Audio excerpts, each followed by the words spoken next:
बाबा जी की साजी नवाजी, गुरु प्यारी साध संगत जी, आप सभी को मेरा प्यार भरा राधा स्वामी जी।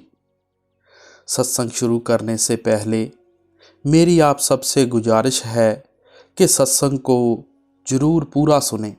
उसके पीछे कारण यह है कि हम जब भी किसी सत्संग में या महात्मा की शरण में जाते हैं तो कोई ना कोई एक बात हमें समझ में आती है। हो सकता है इस सत्संग में भी हमें कोई एक बात समझ आ जाए और हम भजन बंदगी करने लग जाएं। सो आइए आज का जो बड़ा ही महत्वपूर्ण और रूहानियत से भरा सत्संग श्रवण करते हैं।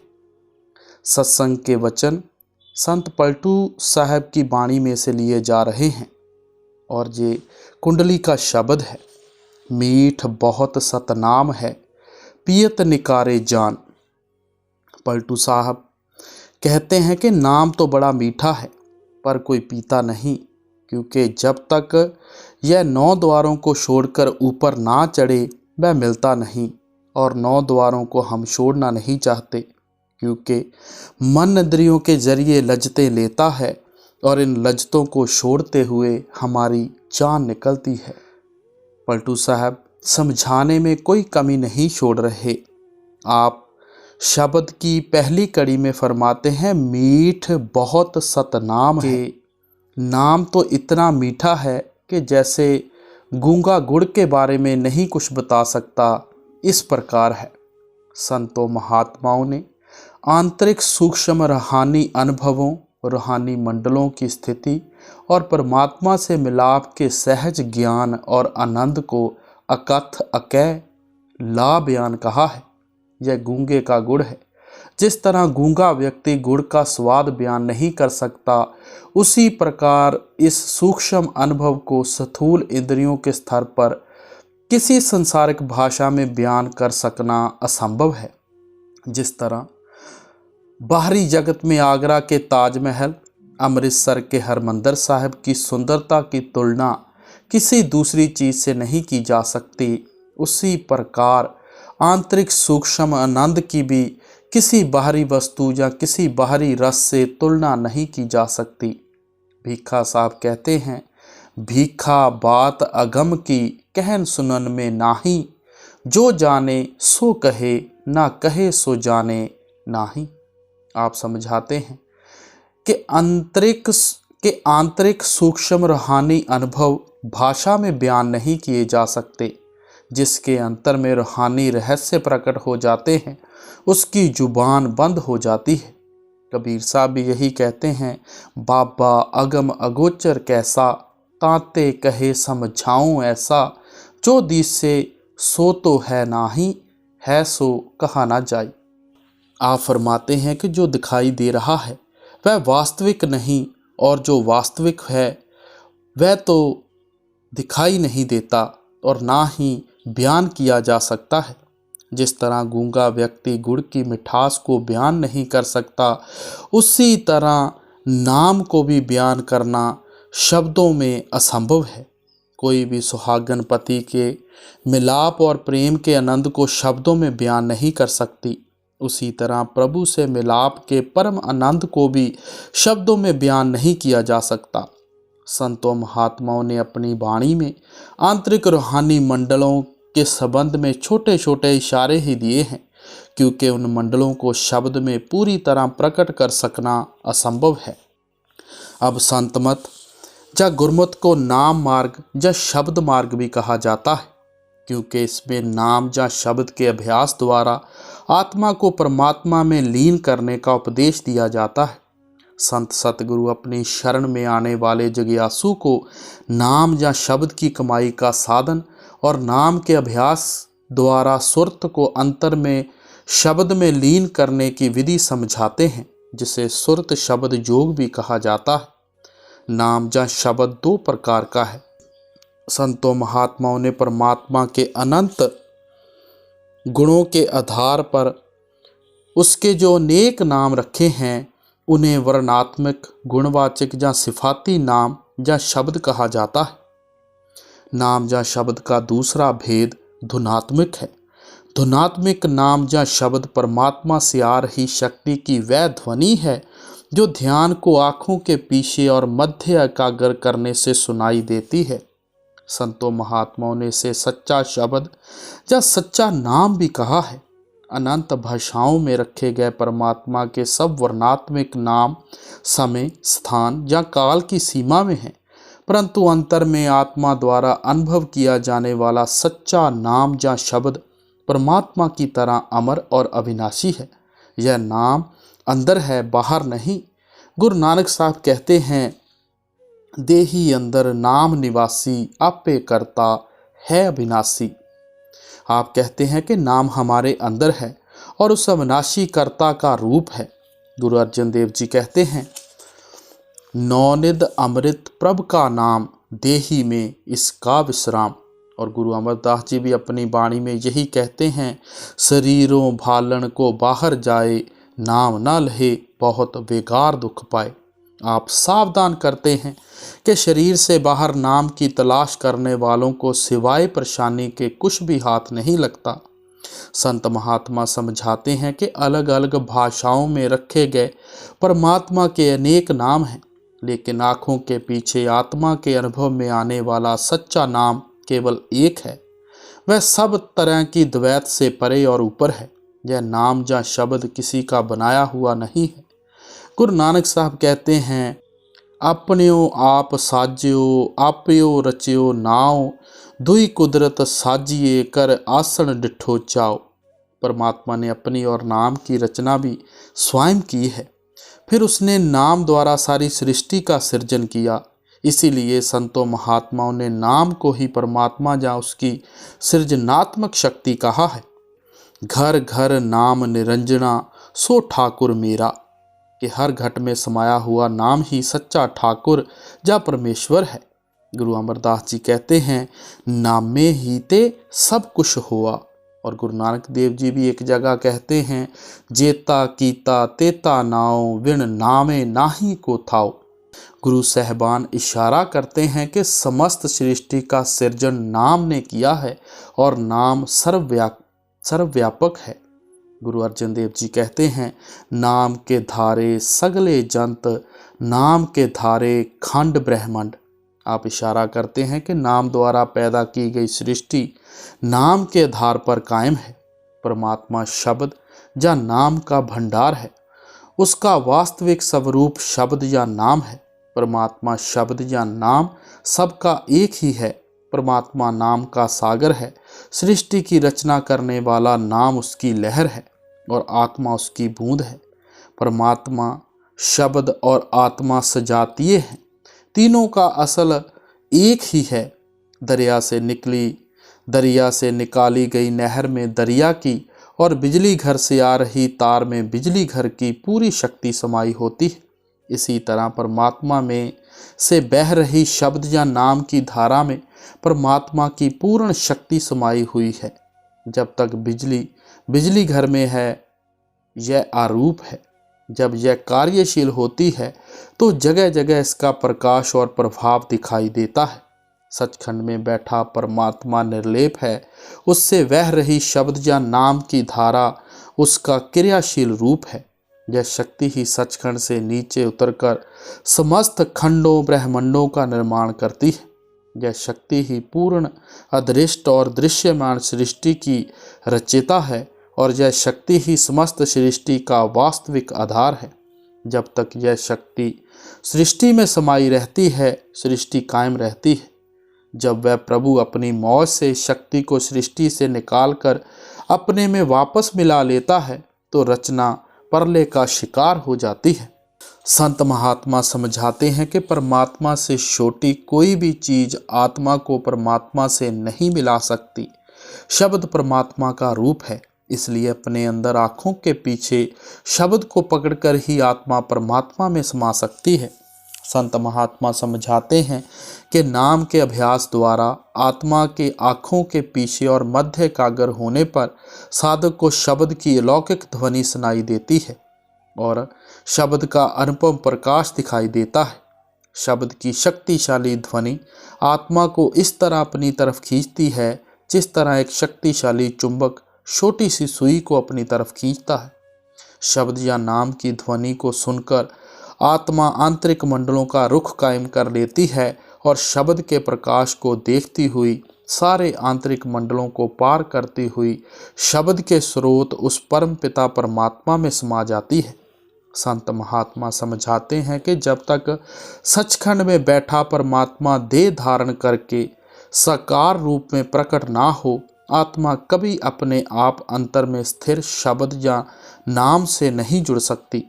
संतों महात्माओं ने सतगुरु को देहधारी शब्द कहा है।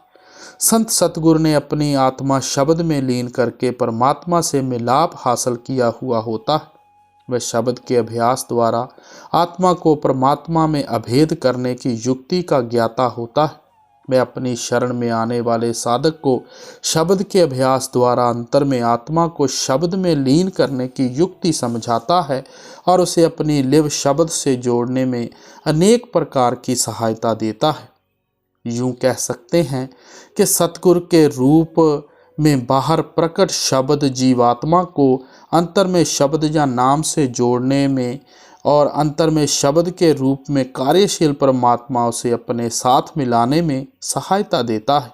गुरु अमरदास जी कहते हैं, एक नाम तारे संसार गुर प्रसादी नाम प्यार, बिन नामै मुक्त किने ना पाई, पूरे गुरते नाम पल्ले पाई।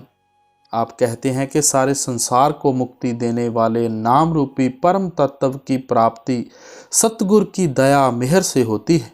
गुरु अर्जन देव जी कहते हैं, जिस नामे को तरसे बहु देवा, सगल भक्त जाकी कर दे सेवा, अनाथा नाथ दीन दुख भंजन, सो गुर पूरे ते पायणा।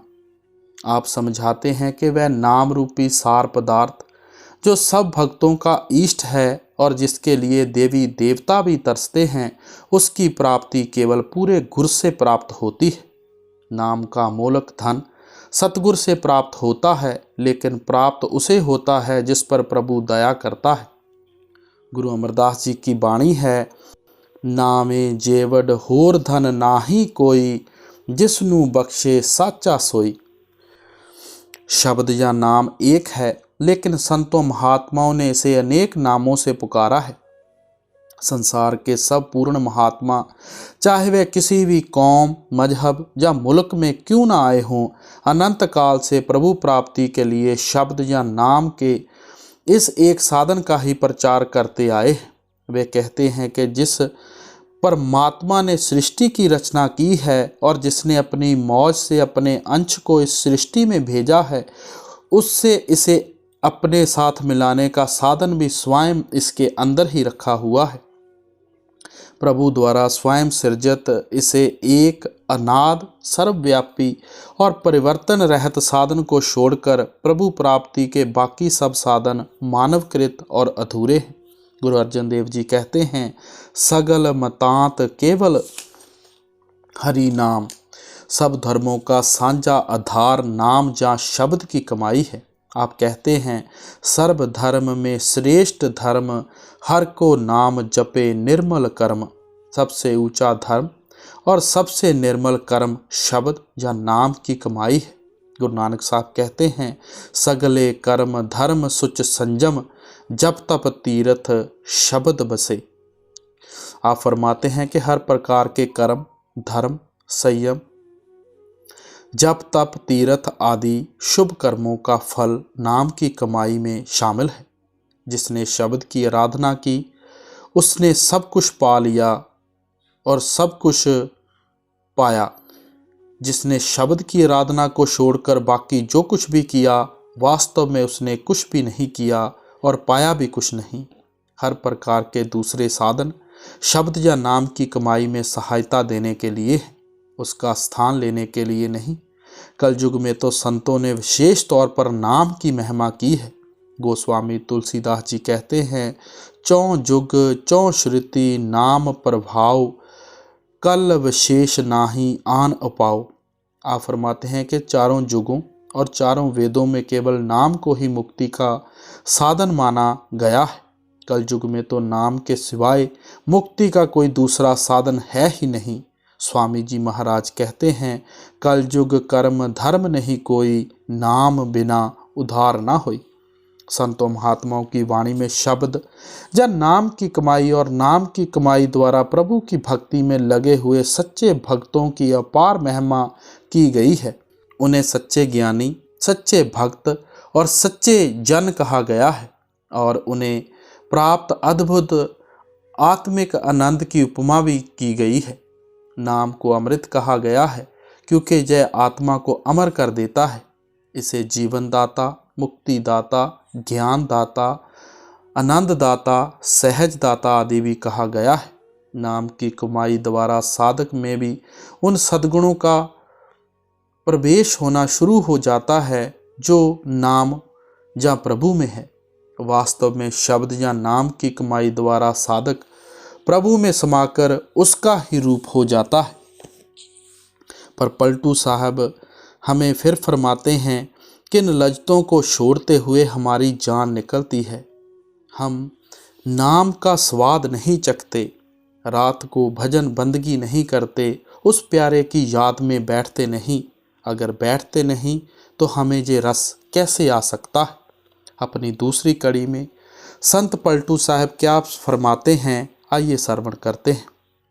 पियत निकारे जान मरे की करे तैयारी, सोवे प्याला पिए शीश को धरे उतारी। अब आप फरमाते हैं कि जब तक रूह 9 द्वारों से निकलकर सूरज चंद्रमा को पार करके ऊपर नहीं जाती, नाम नहीं मिलता। जो नाम मुक्ति देता है वह सबके अंदर है। इसे केवल वही पी सकता है जो अपने सर को उतार दे, यानी जीते जी मरे, मेहनत करे, अंदर जाए और नाम का प्याला पिए। अब सवाल पैदा हुआ कि ये जीते जी कैसे मरा जाता है। तो इसके बारे में गुरु नानक साहब फरमाते हैं, राणा राव ना को रहे रंग, ना तुंग फकीर, वारी आपो अपनी कोई ना बंदे धीर। हर जीव को एक ना एक दिन इस संसार को छोड़कर जाना है। क्या इंसान, क्या हैवान, क्या अमीर, क्या गरीब, मौत से कोई नहीं बच सकता। मृत्यु के द्वार से सबको गुजरना पड़ता है। जो आत्मा देह में आई उसको एक ना एक दिन इस देह का त्याग करना ही पड़ेगा। हम सब जानते हैं कि एक दिन हमें संसार से जरूर चले जाना है, पर यह पता नहीं कि कब। मरना सत्य है, जीना झूठ है। हमारा शरीर मिट्टी के समान है और एक दिन इसे जरूर मिट्टी में मिलना है। मृत्यु के बाद का सफ़र किस प्रकार का होगा, इसके बारे में हमने कभी सोचा तक नहीं। तू मिट्टी है और वापस मिट्टी में ही तुझे जाना पड़ेगा। बाइबल में ऐसा लिखा है।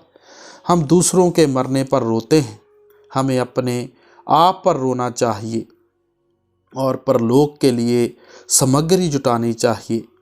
अब सवाल पैदा होता है कि ये मौत क्या है। क्या हमें मौत के समय पीड़ा होती है। इस पीड़ा के बारे में श्रीमद् भागवत में जिक्र है कि मृत्यु के समय आत्मा के शरीर से निकलने में इतनी पीड़ा होती है जितनी 1,00,000 बिच्छुओं के इकट्ठा डंक मारने से होती है। कुरान शरीफ में भी कहा गया है कि रूह के शरीर से अलग होने पर इतना दर्द होता है जितना कांटे वाली झाड़ी को गुदा के मार्ग से डालकर मुंह के रास्ते खींचकर निकाला जाए। गुरबाणी में भी इसका संकेत दिया गया है, जिंद निमाणी कड्डिए हड्डां कूकड़काए। आगे कहाँ जाना है और वहाँ किसके साथ वास्ता पड़ेगा, इस पर विचार करना जरूरी है। ग्रंथ पोथियों में इसके बारे में कुछ वर्णन मिलते हैं, पर हम उनको काल्पित कथाएं समझकर उन पर ध्यान नहीं देते।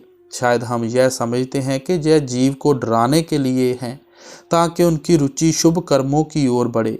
मौत के द्वार को पार करके वहां जाना है, इससे कोई बच नहीं सकता। सेंट पॉल कहते हैं कि मौत वह अंतिम शत्रु है जिस पर हमें विजय प्राप्त करनी है। हमें इस विषय की ओर से आंखें नहीं मूंद लेनी चाहिए। हम प्रतिदिन देखते हैं कि अगर हमें सफ़र या किसी दूसरे देश को जाना हो तो उसके लिए हम तैयारी करते हैं, साथ में ज़रूरी खर्च का भी प्रबंध कर लेते हैं। जिस उस जगह पहुंचने के लिए हम तांगे, मोटर या रेलगाड़ी में जाने का इंतज़ाम करते हैं। उस देश में किसी मित्र को पत्र लिखते हैं और वहां ठहरने का इंतज़ाम भी कर लेते हैं। संसारिक दृष्टि से तो हम इतने समझदार हैं कि कभी बिना सोचे समझे कोई यात्रा नहीं करते। जब हमें किसी नए देश में जाना हो तो हम वहाँ किसी मार्गदर्शक को साथ लेने का इंतज़ाम भी करते हैं। पर मौत के बाद के सफ़र का डर सबके सर पर मंडरा रहा है और सब उस सफ़र पर अपनी अपनी बारी जा रहे हैं। एक चाल से सब अपनी बार। उसके लिए हमने क्या इंतज़ाम किया है? क्या हमने मार्ग के लिए भोजन, जो शब्द या नाम है, का प्रबंध किसी गाइड या मार्गदर्शक को साथ लेकर जाने का प्रबंध किया है? हमें वहाँ जाकर कहाँ रहना है, क्या इसके बारे में कभी विचार किया है? ये बातें तो एक और रहीं, हमें तो यह भी नहीं पता कि हमें जाना कहाँ है और वहाँ हमारी सहायता कौन कर सकता है। जहाँ तक कि हमने तो कभी मृत्यु के बारे में सोचा तक भी नहीं। हम दिन रात दुनिया में उलझे रहते हैं। संसारिक कार्य व्यवहार में तो हम बड़े चतुर हैं और अपने जरूरी सामान का प्रबंध करते हैं, पर मृत्यु जो निश्चित है और जो बचपन, जवानी या बुढ़ापे में किसी समय भी आ सकती है, कभी सोचा तक नहीं। विचार करें, मौत के बारे में केवल गुरु को पूर्ण ज्ञान होता है। मृत्यु के समय जब सारा संसार, शरीर, घर बार, सामान, बाल बच्चे छोड़ जाते हैं, तब संत सतगुरु अपने शिष्य के साथ चलते हैं। वे जीव के सच्चे सज्जन या मित्र होते हैं। गुरु मृत्यु के उस पार सूक्ष्म कारण और चेतन देशों का समर्थन करते हुए शिष्य के साथ होते हैं। इसीलिए गुरुवाणी में जोरदार लफ्जों में आदेश दिया गया है कि तुम किसी गुरुमुख के साथ मित्रता बनाओ और सतगुरु के साथ अपना मन लगाओ। तब तुम जन्म मरण के मूल को ही काट पाओगे और निरंतर सुख को प्राप्त करोगे। संतों ने मौत के समय की कठिनाई और समस्या को हल कर लिया है। वे प्रतिदिन अपनी इच्छा से सूक्ष्म मंडलों की यात्रा करते हैं। उनकी संगत से मृत्यु पर विजय प्राप्ति के साधन जुट जाते हैं। मौत से डरने वाली कोई बात नहीं है। यह केवल आत्मा के शरीर को छोड़ जाने का नाम है। यह आत्मा का स्थूल देह को त्याग कर सूक्ष्म कारण और उनसे भी ऊपर के मंडलों में जाना है। इसको फारसी भाषा में इंतकाल करना यानी तब्दील हो जाना कहते हैं। यह हमारी आत्मा का स्थूल इंद्रियों को छोड़कर सूक्ष्म मंडलों में प्रवेश करना है। यह केवल इस चोले को छोड़ जाना है। यह कोई नेस्त नाबूद हो जाना या बिल्कुल नष्ट हो जाना नहीं है। मृत्यु के बाद जीवन कायम रहता है, चाहे हमें इसके बारे में कुछ पता नहीं होता। मृत्यु के बाद जीवन के सिद्धांत को सब महात्माओं ने स्वीकार किया है। मृत्यु के समय और उसके उपरांत क्या होता है, इस प्रश्न को हल करने के लिए मन सोच विचार बहुत करता है, पर समझ कुछ नहीं आता। विद्वान और अनपढ़ सब बेबस हैं, क्योंकि आज तक कोई भी मरकर वापस नहीं आया जो अपना हाल बता सके। बार बार यही ख्याल आता है कि कितना अच्छा होता अगर कोई अगले देश यानी परलोक से लौट आता और हमें सच्चे वृत्तांत बताता। हम कल्पना के घोड़े दौड़ाते हैं, पर कोई जोर नहीं चलता। हम किसी भी यंत्र की सहायता से परलोक को देख नहीं सकते और ना किसी हवाई जहाज द्वारा इस स्थूल जगत से उड़ान भरकर परलोक जा सकते हैं। ये सब मशीनें हमें स्थूल देशों का ही कुछ हाल बता सकती हैं, पर परलोक के बारे में कुछ भी बताने में असमर्थ हैं। इस विषय पर संतों ने बड़ा खोलकर प्रकाश डाला है। उन्होंने मृत्यु द्वार के पार जाने और इस प्रकार मृत्यु पर विजय पाने का तरीका बताया है, जिसके द्वारा साधक सचमुच मौत के द्वार को पार करके उसके पार के देशों की यात्रा करता है और अपनी इच्छा अनुसार इस स्थूल देह में प्रवेश करता है और ऐसा करते हुए वह पूर्णता जागृत रहता है। जो दृश्य वह उस पार देखकर आता है, सदा याद रखता है। इसके बारे में प्लूटार्क कहते हैं, मृत्यु के समय आत्मा वे दृश्य देखती है जो एक अविनाशी आत्मा जिसको सतगुरु से दीक्षा मिली है ऊपर के मंडलों में प्रवेश करके देखती है। जो लोग संतों से उपदेश पाकर अभ्यास करते हैं वे प्रतिदिन जीते जी मरकर अपनी इच्छा से इस देश से पार सूक्ष्म मंडलों में जाने और लौटकर उनसे वापस आने का अनुभव करते हैं। सिमरन द्वारा साधक संपूर्ण चेतन सत्ता को समेटकर आत्मा के स्थान पर आ जाता है। ध्यान द्वारा वहाँ ठहरता है और धुन को पढ़कर ऊपर के मंडलों में जाता है। जब शरीर से चेतन शक्ति अलग हो जाती है तब जीते जी मरना होता है। जिस तरह भूख लगी हो, रोटी रोटी करो तो भूख नहीं मिटती, अगर रोटी खा लो तो भूख मिट जाती है। इसी तरह किसी को प्यास लगी हो, पानी पानी करे तो प्यास नहीं बुझती, अगर पानी पी ले तो प्यास बुझ जाती है। पानी का लफ्ज कोई और चीज़ है और पानी असल में कोई और चीज़ है। हर इंसान के अंदर अमृत है, चाहे वह हिंदू है, चाहे मुसलमान या किसी और कौम का। जब यह उल्टकर ऊपर चढ़ेगा इसका हृदय कमल सीधा हो जाएगा। सिर के अंदर मत है, जिसने अपने अंदर पर्दा खोला उसने फ़ायदा उठा लिया, शांति हासिल कर ली। आँख मूंद के पिए जियन की आशा त्यागे, फिर वह होवे अमर मुए पर उठ के जागे। अब कहते हैं कि जीते जी अगर जे मर जाए यानी नाम की कमाई करके रूह को ऊपर ले जाए तो फिर उस अमृत को पिए, जन्म मरण खत्म कर ले। कहते हैं कि आँखों के पीछे पर्दा लगाकर इसे बाहर निकाला हुआ है, वह अमृत माया पिए जा रही है, इसकी दौलत लुटी जा रही है। अगर यह अंदर अपने घर जाए, अपनी दौलत को संभाल ले, इसने बाहर की दुनिया के खट्टे मीठे रस खाकर उम्र गंवा दी। ईश्वर ने हर एक के अंदर यह दौलत रखी है, जो निकाल ले वह फ़ायदा उठाता है। हर से वे हैं बड़े पियो, जिन हर रस जाई, ब्रह्मा विष्णु महेश पियत के रहे डेराई। अब कहते हैं कि अमृत ऊपर मस्तिष्क में है, जब तक वहाँ नहीं पहुँचता अमृत नहीं मिल सकता। पलटू मेरे बचन को ले जगियासु मान, मीठ बहुत सतनाम है पियत निकारे जान। पलटू साहब कहते हैं कि आप मेरे वचन को समझ लो, विचार कर लो, जो कुछ मैंने कहा है अंदर तजर्बा करके कहा है। अब हमें क्या करना है?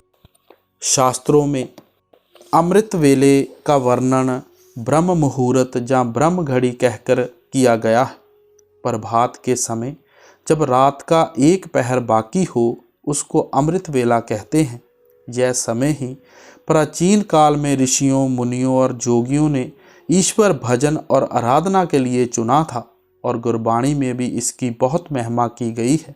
गुरु नानक साहब मालिक के सच्चे नाम के साथ जुड़ने और उसकी उपमा करने के लिए अमृत वेला को विशेष रूप से गुणकारी बताते हैं। अमृत वेला सच नाओ वड्याई विचार। रात को जागना फकीरों का दस्तूर है। दुनिया के जीव रंगरलियों और विषय विकारों में रात बिताते हैं। प्रभु के प्यारे उसकी याद में रात को जागते हैं।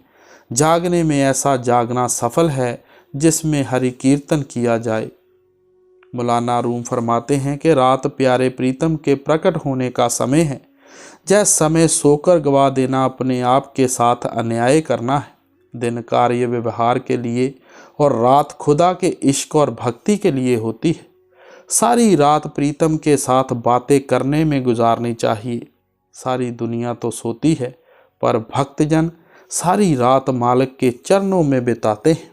मालिक की भक्ति के लिए हर समय ठीक है। जिस समय भी कोई चाहे मालिक की भक्ति कर सकता है, पर सुबह का समय और शाम को सूर्यास्त का समय विशेषकर लाभप्रद है। यह संध्या काल है जब वातावरण में रूहानी धाराएं प्रबल होती हैं। जो व्यक्ति दिन भर परिश्रम करता है वह शाम को थक जाता है, इसलिए उसके लिए निद्रा जरूरी है। फिर रात का पिछला भाग ही रह जाता है जिसमें मनुष्य सचेत होकर भजन सिमरन में लग सकता है। यह अमृत वेला रात के 3 बजे से शुरू हो जाता है। उस समय तक शरीर की थकान भी उतर जाती है, मनुष्य तरोताजा और सचेत हो जाता है। इसलिए रात के पहले भाग से पिछला भाग विशेष रूप से अच्छा है। रात के पहले पहर का भजन पेड़ों में कलियां लगने के समान है, पर रात के पिछले पहर का भजन सिमरन पेड़ों में फल लगने के समान है। निद्रा के समय आत्मा मस्तक से कंठ या नाभि में उतर जाती है। जब मनुष्य जागता है तब वह फिर से अपनी जागृत अवस्था के स्थान पर आ जाती है। अगर उस समय ही फिर पिंड को छोड़ने का साधन किया जाए तो आत्मा शरीर को आसानी से छोड़ सकती है, क्योंकि आत्मा ने उस समय तत्काल ही शरीर के रोम रोम में प्रवेश किया हुआ होता समय। साथ ही इस समय कामकाज की चिंता नहीं होती। यह एकाग्रता प्राप्ति के लिए उचित समय है, जो और किसी समय में कठिन है। अमृत वेला में मन बिल्कुल ताज़ा होता है, दिन के झमेलों में नहीं फैला होता। पौ फटने पर सूर्य की किरणें के फैलने के साथ मन का फैलाव शुरू हो जाता है। अमृत वेला में मन का झुकाव अंतर की ओर होता है। इस समय की कमाई का एकाग्र होने का प्रभाव दिन के बाकी समय पर भी पड़ता है, और मनुष्य जो भी कार्य करता है एकाग्रचित होकर करता है। आत्म अभ्यास का समय खाना खाने के तुरंत बाद का नहीं होना चाहिए, क्योंकि उस समय ताकत भोजन की पाचन क्रिया में लगी हुई होती है। अभ्यास के लिए पेट जितना खाली हो अच्छा है।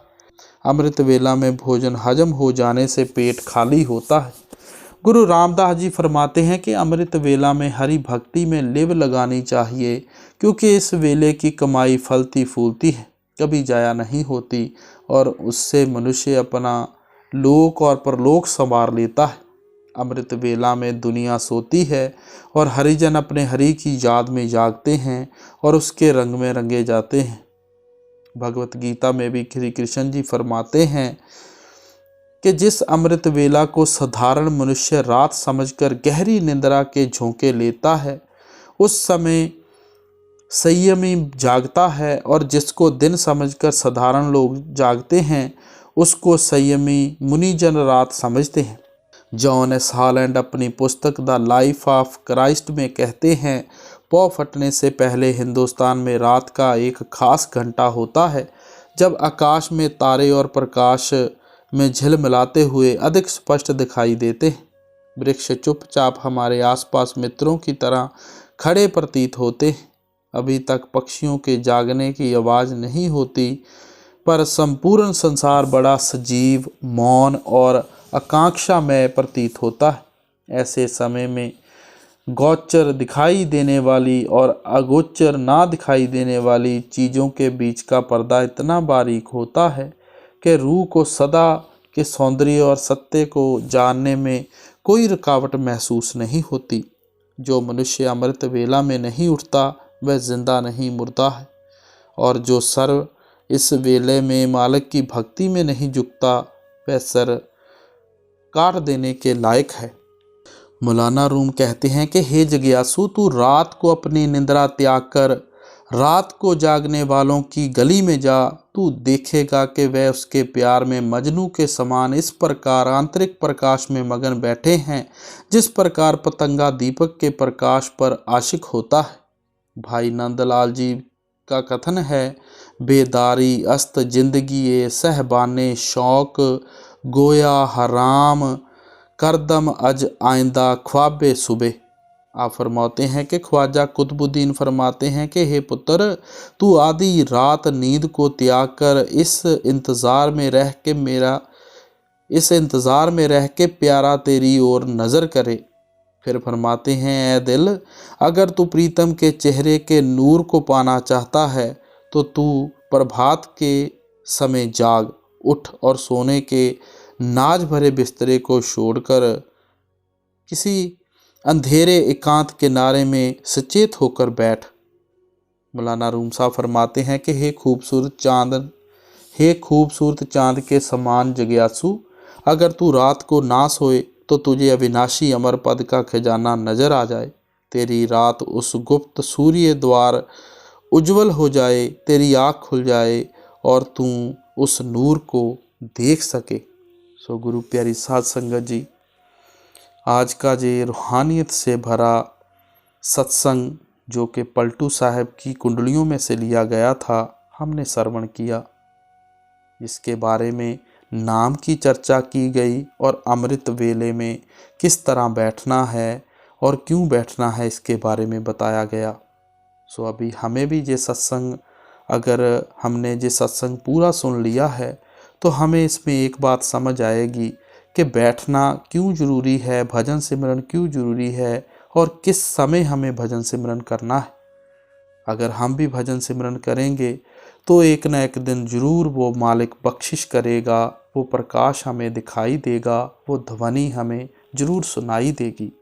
और जिनको भजन सिमरन करते हुए वो ध्वनि, वो प्रकाश सुनाई देता है, दिखाई देता है, तो वो लोग मुबारक हैं।